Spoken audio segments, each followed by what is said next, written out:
Today we discuss about the jar test apparatus. First of all, I introduce myself. Myself, Dr. M. Shundi, Assistant Professor in Civil Engineering Department from Mahendra Engineering College, Namakkal.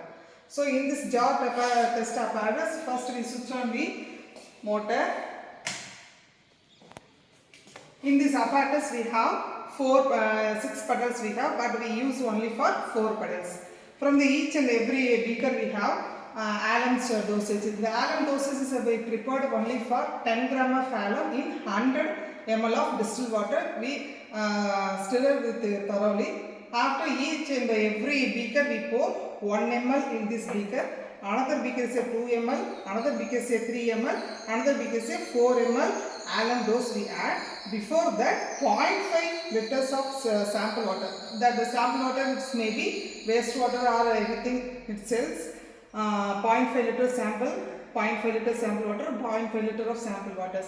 So if we collected the sample waters and in each and every beaker we have sample water plus alum we have. From first one is here 1 alum, we put it in this first pedal, another is a second pedal, third pedal, next one is a fourth pedal. So next we have adjust the knob.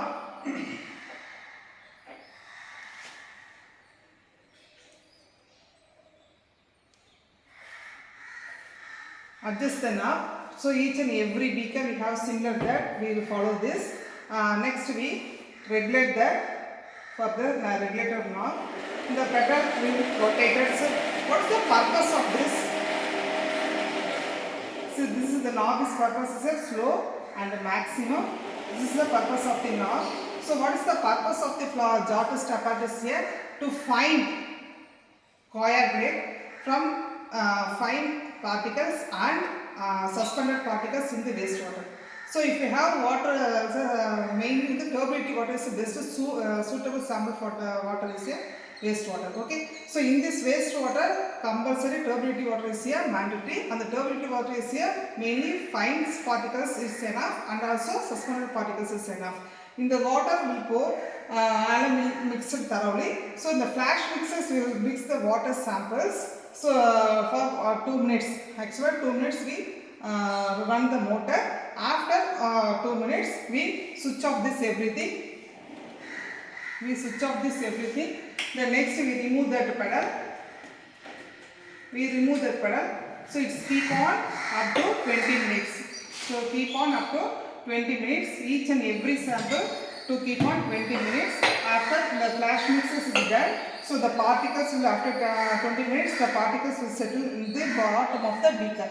So finally, topmost liquid, supernatant liquor, we remove that. After finally collected, bottom of collected coagulant sample is here to measure the measuring jar. So in the measuring jar, how much of sludge will produced from this beaker, in this beaker, we calculate. So we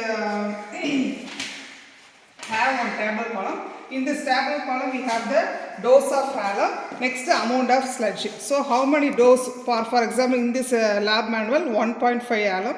So amount of sludge will produce 7.7. So similar the 2.5, 3.5, 4.5. So collected this alum amount of sludge is here 14.2, 13.6, 10.6.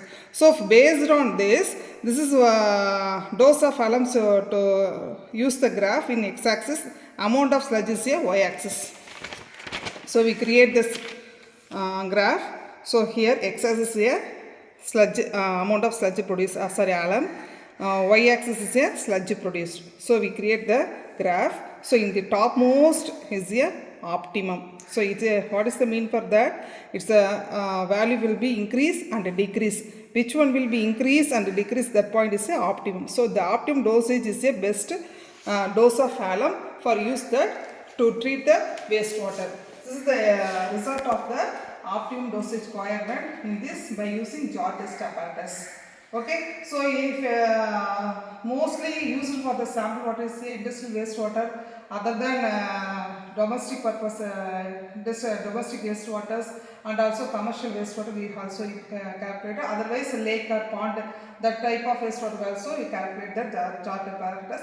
Final conclusion is here to find the turbidity.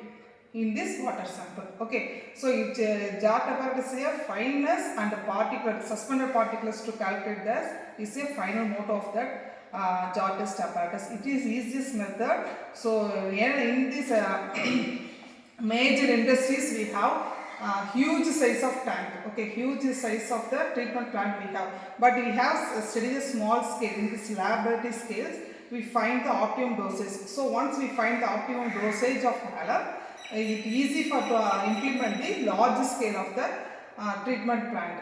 Okay, it's got that point. I think, I hope it's everything got that point. Thank you.